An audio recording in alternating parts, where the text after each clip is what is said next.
Welcome back to Fireside Unsolved, where we uncover the unexplained, the unsolved, and the downright bizarre. In this episode, we're celebrating Halloween with part 2 of our series on mysterious audio recordings. We'll start with the chilling confession linked to Tracey Kirkpatrick's unsolved murder, followed by a disturbing call to the Howard Stern show from someone claiming to be a serial killer. Then we'll unravel the strange phone calls that Gary Sudbrink received, explore the eerie space music heard by the Apollo 10 astronauts, and end with the bizarre 96.7 FM broadcast that rattled Portland, Oregon. Are these strange recordings clues to unsolved mysteries, hoaxes, or something far more disturbing? Grab your headphones and coffee and join us as we dig into these unexplained recordings on Fireside Unsolved, Episode 115, 5 Mysterious Audio Recordings, Part 2.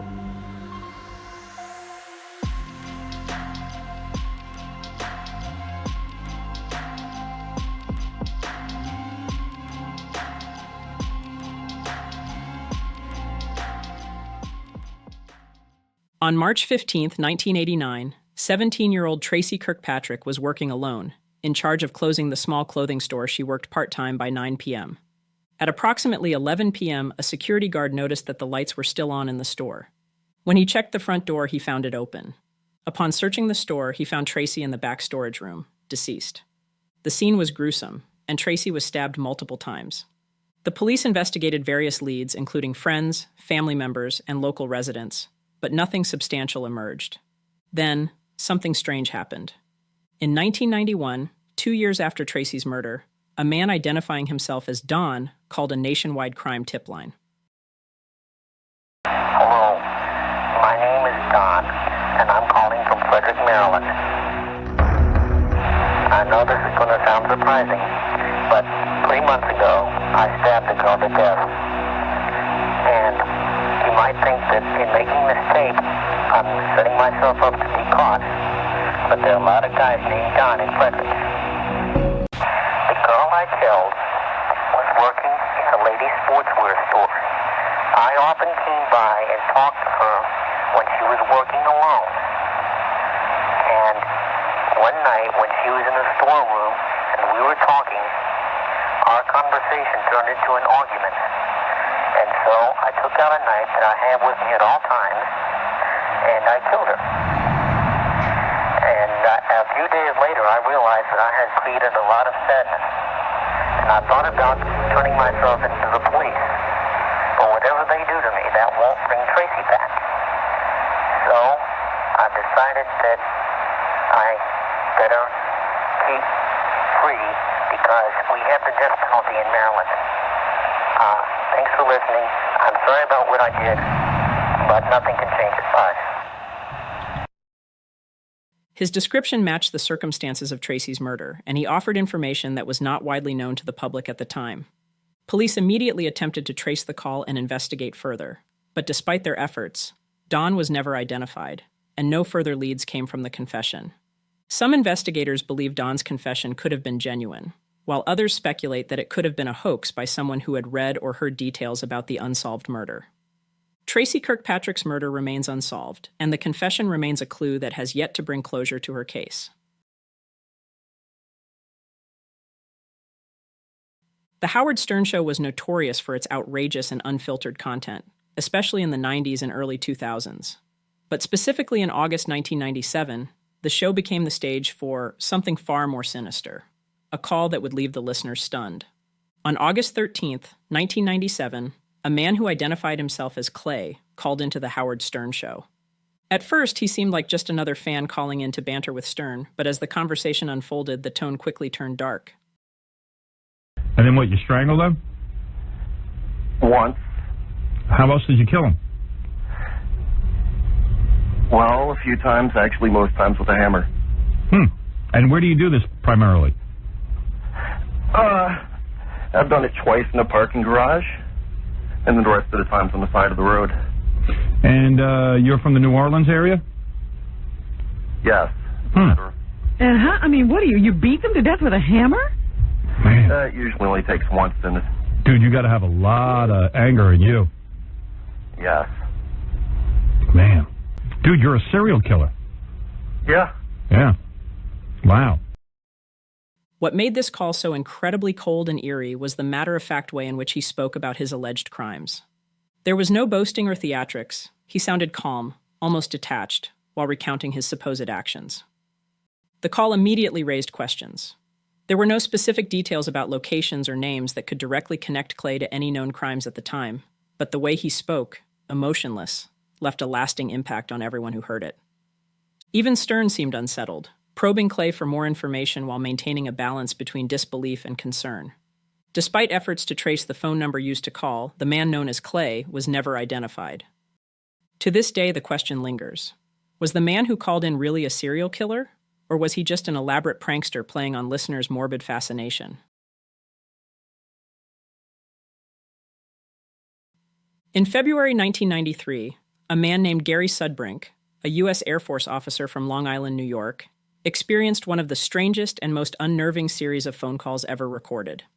On February 8, 1993, Sudbrink was visiting his family in Long Island. Everything was normal until, while staying at his parents' house, the phone rang. When Sudbrink answered, he was greeted by a voice that sounded strange, to say the least. The caller asked, "Why aren't you answering your phone? We've been trying to reach you." Confused, Gary pointed out that he had answered the phone, but the voice continued to press him, almost as if the person on the other end was expecting something different from him. Sudbrink, baffled by the strange interaction, ended the call but soon received more, each one stranger than the last. What makes the Sudbrink case particularly compelling is that he recorded several of the calls. Sudbrink later shared the tapes, hoping to find some answers. Yes, this is me. Can I speak to you? Can I ask why you're... Yes, can I ask why you're calling?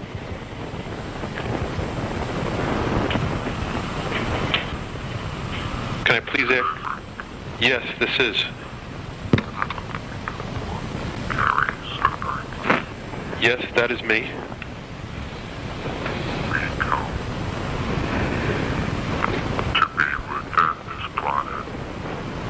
Say that again?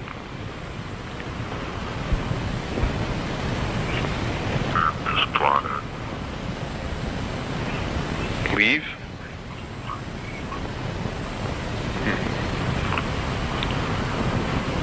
We come. I'm staying right here. To be within this planet. Is this a joke or what?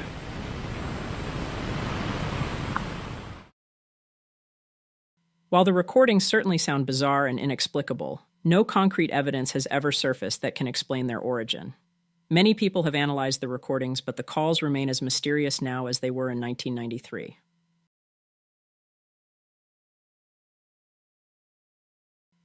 In May 1969, just 2 months before Apollo 11's historic moon landing, the crew of Apollo 10 undertook a vital mission to test the spacecraft intended for lunar exploration. While the mission proceeded smoothly, an eerie incident occurred that has puzzled scientists and enthusiasts for decades. The astronauts reported hearing space music while orbiting the moon's far side. Apollo 10, the fourth manned mission in the Apollo program, served as a dress rehearsal for Apollo 11. Crew members Commander Tom Stafford, Lunar Module pilot Gene Cernan, and Command Module pilot John Young were tasked with flying to the moon, separating the lunar module and descending to within 50,000 feet of its surface. During their passage behind the moon, communication with Earth was lost for about an hour. During this radio blackout, the astronauts began hearing strange noises over their headsets, described as a whistling that resembled music.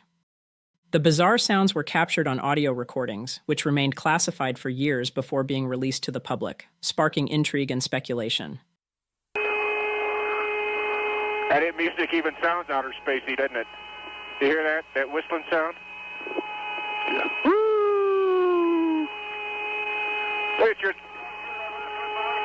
Yeah, it sounds like, outer space type music.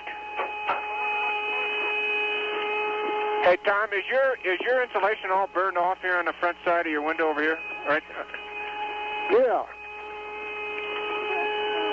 Mine's all burned off. Heading out here, where are you, John?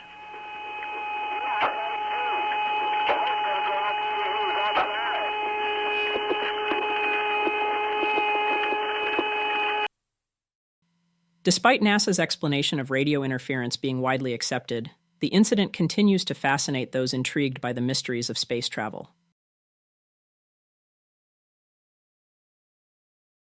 Portland, Oregon, known for its quirky culture and misty landscapes, became the setting for one of the strangest radio mysteries in modern times. In 2017, a series of strange and cryptic broadcasts on the 96.7 FM frequency in Portland began transmitting without warning or explanation, baffling listeners and raising speculation about their origin. The broadcasts were not only bizarre but downright unsettling, filled with random noises, garbled speech, strange beeping sounds, and at times, distorted music.